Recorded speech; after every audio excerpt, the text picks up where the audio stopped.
Good morning, students. Today we are going to discuss the last topic of the chapter 3, that is your motion in a straight line. Now the topic which you are going to discuss is your kinematic equations, and we are going to use velocity time graph. In before class also we have defined velocity time graph. Now here is also to define kinematic equations we will use the velocity time graph.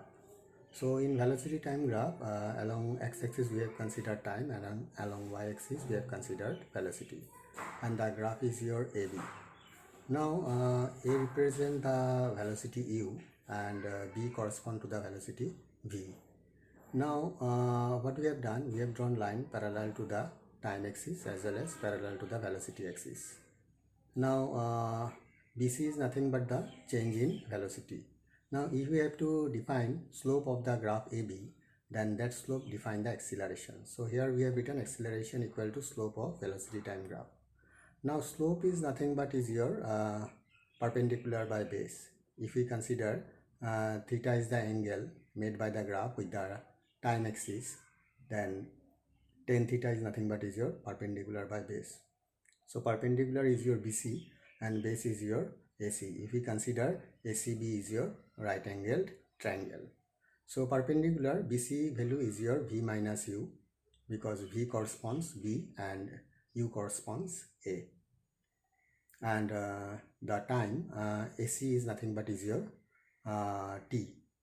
Initially it is 0 and finally it is T. So T minus 0, ultimately you will get T. So if we simplify this equation by cross multiplication, you will get AT equal to V minus U, or V equal to U plus AT. So this is the number one equation of motion, or uniformly accelerated motion. Now next we are trying to define second equation, and for that we have to use distance. Now distance is nothing but is your area of velocity time graph. Now if we consider AB is your graph, so the area bounded by the graph with the time axis is nothing but the area of the trapezium OABD. So if we consider OABD, then the area of the trapezium is your half into sum of the parallel sides into height. So half sum of the parallel sides is your OA and DB. OA and DB is your parallel side, and other two is your non-parallel side. And AC is your AC is your height of the trapezium. So area distance equal to area of velocity time graph. So S is equal to half into sum of the parallel sides into height. So height is your AC or OD, same. And now sum of the parallel sides, OA is nothing but is your U, and BD or DB is nothing but is your V. So DB corresponds V as per the graph, and OA corresponds U. So U plus V and OD corresponds your T. So U plus V bracket into T. Now here keeping U same, what we will do, we will use equation 1 for V. V in place of V we will write U plus AT. So on simplification you will get 2U plus AT bracket into T. Now if you simplify, 2 goes off, so and multiply U into T, and second one you will get half A T square. So this is your second equation of kinematics for uniformly accelerated motion, 1 and 2. So distance is nothing but the area of velocity time graph. Now next what we will do, we will use equation 1 and 2. We will use equation 1 and 2 to define the third, that is your S is equal to in equation 1 you see V equal to U plus AT, and equation 2 we are going to use, and that one is your S is equal to half U plus V into T. So half U plus V in place of T, we have extracted T from equation 1, so it's here V minus U by A. So V minus U by A. So V plus U, V minus U is your V square minus U square, and 2A, if you cross multiply, it's your 2AS, V square minus U square. So V square equal to U square plus 2AS. So this is your third equation, and it's very common. I think most of you have used this equation, and also the derivation part here is also you are getting. In your syllabus, you don't have to go for the calculus for derivation. Now the third equation is the new equation. It's a fourth equation is not a new equation. It's a new equation basically. You have not used it before. So here we are going to use this graph. So graph is your straight line. Initially it is u and finally it is vn. Now what we'll do, we'll consider 2 points a and b. B corresponds vn and a corresponds to v suffix n minus 1, and corresponding time a is your t n minus 1 and b corresponds is your t suffix n. Now what we'll do here, we'll try to find out the distance traveled by the object in nth second.